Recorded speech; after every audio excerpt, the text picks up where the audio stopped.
오늘 하나님께서 우리에게 주시는 말씀은 요한복음 3장 22절부터 36절 말씀입니다.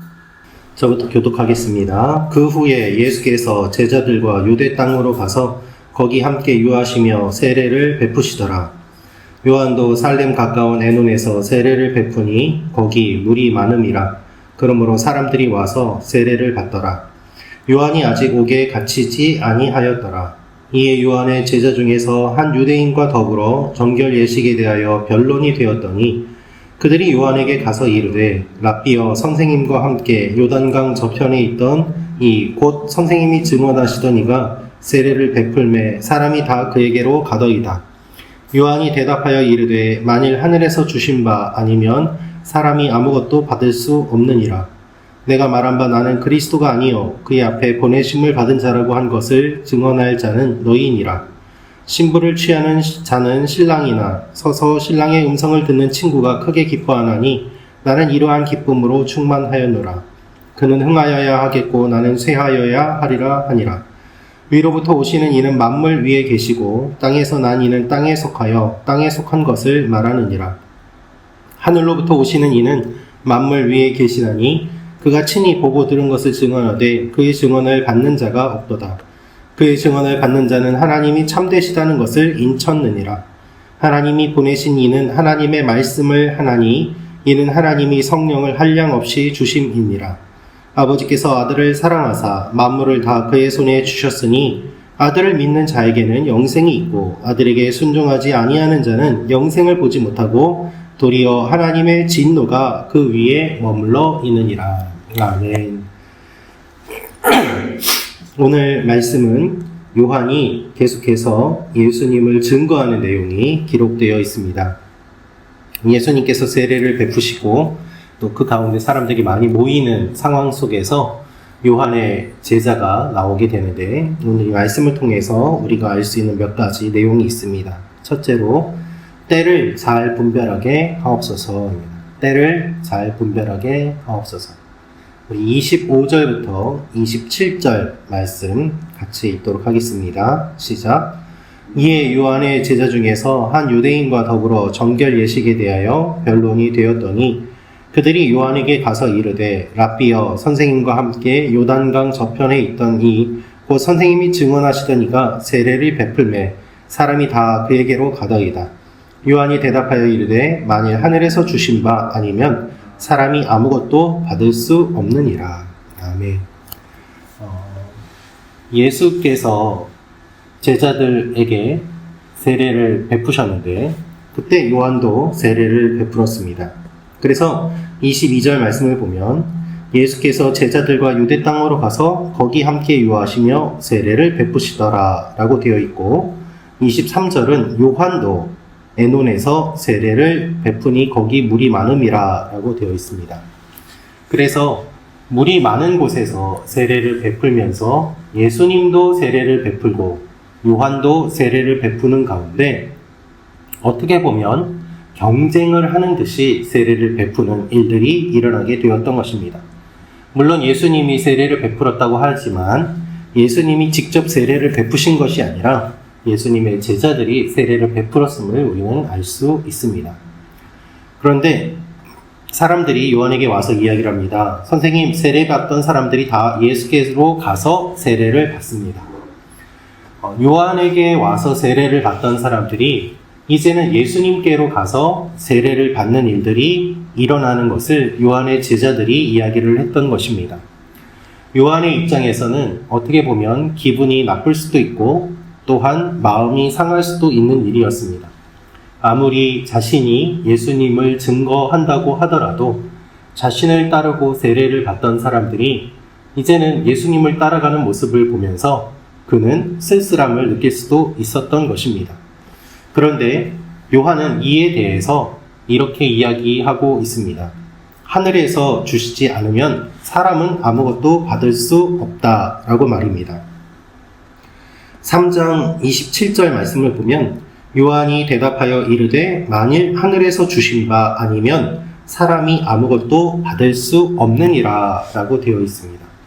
즉 그는 세례를 베풀 때에 이 세례 자체가 사람이 주는 것이 아니라 하나님께서 주는 것임을 이야기하고 있고, 또한 이제는 예수님께서 사역을 시작하시기 때문에 자신의 때가 지나감을 그는 인식하고 있는 것이었습니다. 지금까지 많은 사람들이 요한을 따랐지만 그는 이제 그 자리를 예수님께 넘겨주고 자신은 사라지고 예수님은 흥해야 됨을 분명하게 이야기하고 있습니다. 그는 예수님과 싸우지 않습니다. 누가 더 많이 세례를 주느냐, 누구의 세례가 진짜냐, 누가 더 많은 사람들이 따라오느냐, 이런 것들로 예수님과 경쟁을 하는 것이 아니라 그는 조용히 자신이 물러가는 준비를 하는 것입니다. 이것이 요한의 위대한 점입니다. 요한이 요한일 수 있는 이유는 그가 자신의 때와 주님의 때를 잘 분별할 수 있었기 때문입니다. 우리도 주님께서 우리에게 주시는 마음들을 잘 살피며 때를 잘 분별하는 오늘 하루가 되기를 원합니다. 두 번째로 우리가 알 수 있는 내용이 있습니다. 그것은 예수님 중심으로 살게 하옵소서입니다. 예수님 중심으로 살게 하옵소서. 3장 30절, 31절 말씀 같이 읽도록 하겠습니다.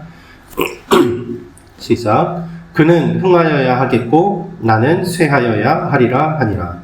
위로부터 오시는 이는 만물 위에 계시고 땅에서 난 이는 땅에 속하여 땅에 속한 것을 말하느니라. 하늘로부터 오시는 이는 만물 위에 계시나니. 아멘. 자신의 자리를 내려놓고 예수님만 드러내는 것은 절대로 쉬운 일이 아닙니다. 우리는 우리 자신을 드러내고 싶은 욕구가 있기 때문입니다. 특별히 예수님께서 사역을 하시기 전에 많은 사람들이 요한에게 와서 당신이 메시아입니까? 라고 물어보았습니다. 요한은 마음만 먹으면 자신의 세력을 만들 수 있었습니다. 그러나 그는 그렇게 하지 않았습니다. 예수님의 사역을 준비하는 사람이었기 때문입니다. 그럼에도 불구하고 자신의 역할을 잘 하는 것으로 만족합니다. 예수님께서는 이것을 높게 보시고 여인 중에 태어난 사람보다 요한보다 높은 사람은 없다고 이야기를 하셨습니다. 우리도 주인공이 꼭 될 필요는 없습니다. 주님만 드러나면 됩니다. 주님이 주인공이시고 우리는 주님의 일을 감당하는 사람들입니다. 이것을 기억하며 주님 앞에 나아가는 여러분과 제가 되기를 원합니다. 주님께서 드러나시기 위해서 나는 쇠하여도 된다고 고백하는 하루가 되기를 원합니다. 세 번째로 알 수 있는 내용이 있습니다. 그것은 하나님의 말을 하는 사람이 되게 하옵소서입니다. 하나님의 말을 하는 사람이 되게 하옵소서. 34절, 35절 말씀 같이 읽도록 하겠습니다. 하나님이 보내신 이는 하나님의 말씀을 하나니 이는 하나님이 성령을 한량없이 주심이니라. 아버지께서 아들을 사랑하사 만물을 다 그의 손에 주셨으니. 아멘. 하나님께서는 아들에게 성령을 주십니다. 순종하지 아니하는 이라는 뜻은 믿지 아니하는 이라는 의미가 담겨 있습니다. 주님을 믿는 사람은 영생을 얻습니다. 아들을 믿지 않는 자는 심판을 받게 됩니다. 지금 이 이야기는 요한이 하는 것입니다. 예수님이 하는 것이 아닙니다. 그러나 요한은 이 이야기를 하면서 예수님에 대해서 너무나도 정확하게 알고 있습니다. 요한은 예수님의 사역과 그 사역의 의미를 너무나도 정확하게 잘 알고 있었습니다. 요한은 높은 지위에 있는 종교 지도자는 아니었습니다. 그러나 니고데모보다 훨씬 더 잘 깨달아 알고 의미를 알고 있던 사람입니다. 이것이 요한의 특징입니다. 하나님의 말을 하는 사람, 하나님의 말을 전하는 사람, 하나님의 말을 이해하는 사람. 그런 사람은 높은 지위에 있지 않아도 지혜롭고 또한 하나님의 일들을 잘 감당하게 됩니다. 우리는 세상의 명예와 학위와 드러나는 것들에 관심이 많습니다. 그러나 주님께서는 영적인 일들에 더 관심이 많으십니다. 우리의 모습을 돌아보고 하나님 앞에서 하나님의 말을 하는 주님의 자녀가 되기를 소망합니다. 기도하겠습니다. 아버지 하나님, 오늘 하루도 세례 요한처럼 주님만 드러내고 주님만 나타내며 주님의 일, 주님의 말만은 하는 저희가 되게 하여 주옵소서. 하나님의 백성답게 살게 하시고 오늘도 주님과 동행하는 기쁨이 넘치게 하여 주옵소서. 예수님의 이름으로 기도합니다. 아멘.